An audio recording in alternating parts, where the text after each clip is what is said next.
लेकिन अब हम लाइब्रेरी में वैसे खैर बहुत ज़्यादा सेक्शंस हैं, हम पूरे को कवर नहीं कर पाएंगे, तो हम एक पर्टिकुलर सेक्शन के पास जा रहे हैं और उस सेक्शन का नाम मुझे बहुत इंटरेस्टिंग लगा और मैं मनीष से पूछूंगा कि स्पेसिफिकली ये नाम क्यों रखा गया इसका।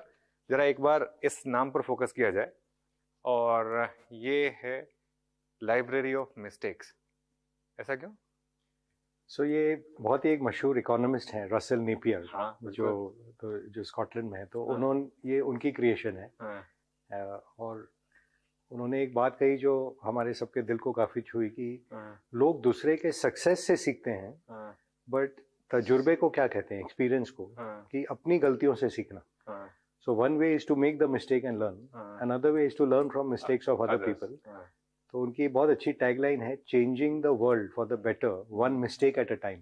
ओके। सो उन्होंने अपनी कलेक्शन ऑफ बुक्स यहाँ पे लाके हमें इंस्पायर करी है कि बच्चे आके पढ़ें। कि जैसे एग्जांपल दूं, अब जैसे ये मनी प्रिंटिंग चल रही है दुनिया में, I don't know if the books are still here.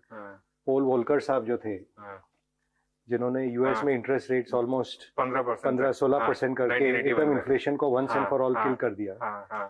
तो what were the mistakes which caused that to happen. So ऐसी बुक्स है, जैसे ग्रेट क्रैश के बारे में बुक्स है, and not only about markets और इकोनॉमीज, कि इवन ह्यूमैनिटी ने क्या क्या मिस्टेक्स करी हैं। बिल्कुल बिल्कुल। लास्ट मैन स्टैंडिंग, ये जेमी डायमंड की। तो कैसे बैंकिंग क्राइसिस में एक बैंक बढ़ के आगे निकली, obviously. So it's a very interesting section. और जो यहाँ पे नॉलेज के खोज में आए, उसके लिए all resources are available, and not just the George Soros, Warren Buffett, everyone, सब पर बहुत शानदार बुक्स रखी हुई हैं यहाँ पर। सो लाइक ही सेड, जो सक्सेसेस हैं वो तो है ही, जो फेलियर्स हैं, जो मिस्टेक्स हैं, it's like a economic history which you should also know. कि ट्यूलिप मेनिया भी हुई थी, साउथ सी बबल हुआ था मैक्सिको 1994। अगर ये जैसे 5000 साल से जो इंसान हर आदमी वही मिस्टेक दोहराता रहता है, कि हर राजा सोचता है मैं टेरिटरी कॉन्कर करके मेरा नाम रोशन रहेगा और जो लोग मुझे याद करेंगे, अलेक्जेंडर द ग्रेट के जमाने से। तो वो हिस्ट्री देखें या इकोनॉमिक हिस्ट्री देखें, साइंटिफिक हिस्ट्री देखें कि क्या इल्यूजन था कि वर्ल्ड इज फ्लैट।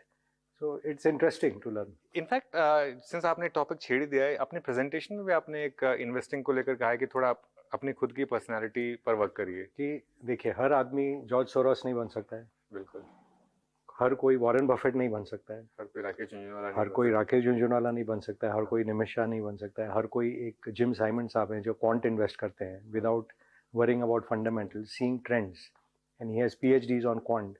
और ये दुनिया भी जा रही है उस डायरेक्शन में कि थोड़े सालों में आर्टिफिशियल इंटेलिजेंस हम सबके इंटेलिजेंस से आगे निकल के may be they will become the new great investors. तो वो भी सीखना पड़ेगा कि ये कैसे हो। तो हम लोग की ये मानना है कि हम आते हैं इस दुनिया में as a classroom, there life is a classroom जिसमें हम सीखने आए हैं।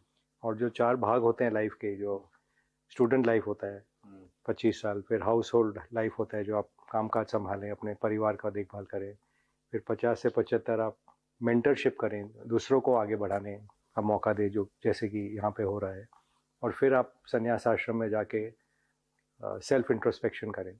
So if you lead that kind of full life, this human life is to be taken as a experience. और उसमें investing gives you the ability to be self-aware कि क्या क्या हो रहा है और वो मुझे कैसे impact करता है और मैं कैसे react कर रहा हूँ, उस पे फिर निर्भर है।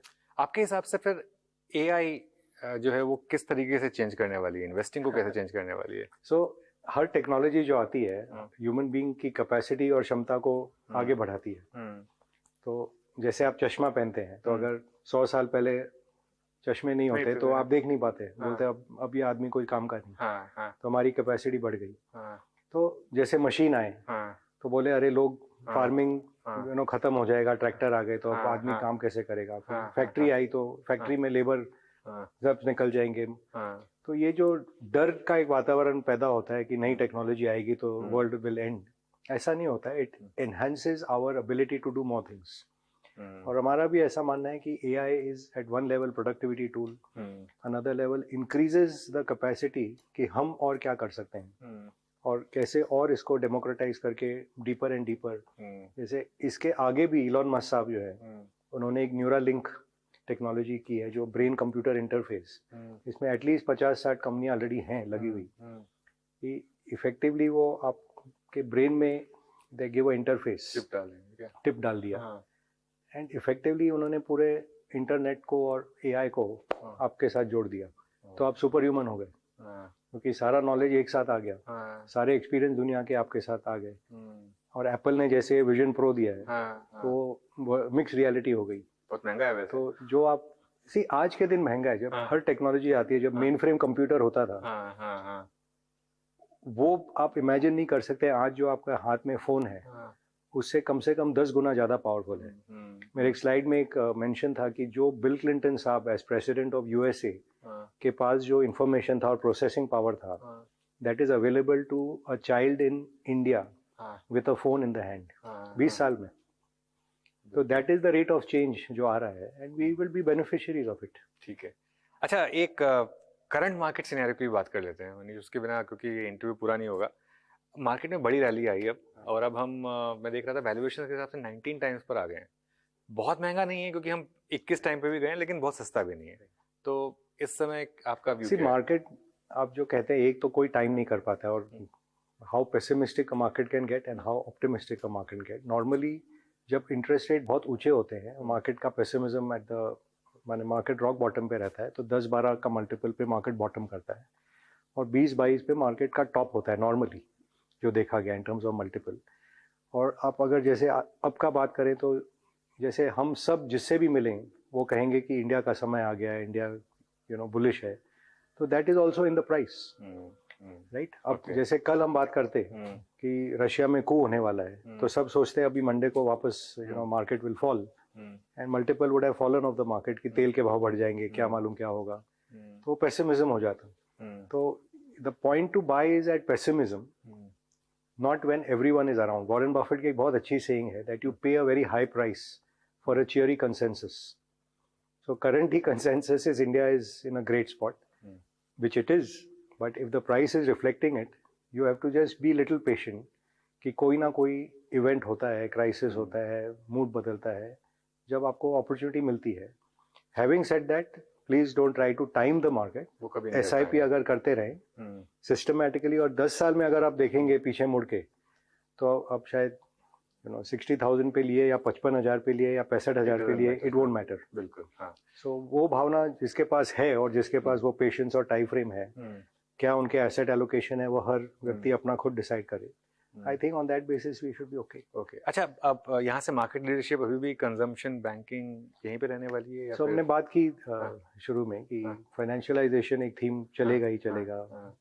Discretionary consumption more, not towards FMCG but more towards discretionary cars and durables, eating out, retail, all of that. फिर जो प्राइवेटाइजेशन प्लेस है, जो गवर्नमेंट सर्विसेज प्राइवेट सेक्टर के हाथ में आ रही हैं, उनमें बहुत अपॉर्चुनिटी है। उनके लिए जो इंफ्रास्ट्रक्चर में कंस्ट्रक्शन कंपनीज है, सिक्लिकल्स हैं, वो जो पूरा वैल्यू चेन है उसमें बहुत अपॉर्चुनिटी है। और जो फिर प्लेटफॉर्म प्लेस बन गए हैं उनमें बहुत अपॉर्चुनिटी है। तो कोई कमी नहीं है हिंदुस्तान में। और ऐसा भी नहीं है कि अगर जैसे बाजार शायद ऊंचा हो बट हो सकता है कोई शेयर नीचा हो। जैसे हमने बिफोर द इंटरव्यू और टॉकिंग से HDFC बैंक एज एग्जांपल, ये लार्जेस्ट बैंक है, बट अब टेक्निकल फैक्टर आ गया है कि म्यूचुअल फंड 10% ज़्यादा नहीं ले सकते हैं। बट अगर आप 5 साल 10 साल सोचें कि ये बैंक कहाँ से कहाँ जाएगा, तो it may be a interesting time to look at it. बिल्कुल। चलिए फिर एक अब इस लाइब्रेरी से बाहर चलते हैं और एक फिर ओपन स्पेस में जाएंगे और कुछ सॉफ्ट स्किल्स की बात के साथ इस इंटरव्यू को समाप्त करेंगे। चलिए यहाँ से चलते हैं बाहर।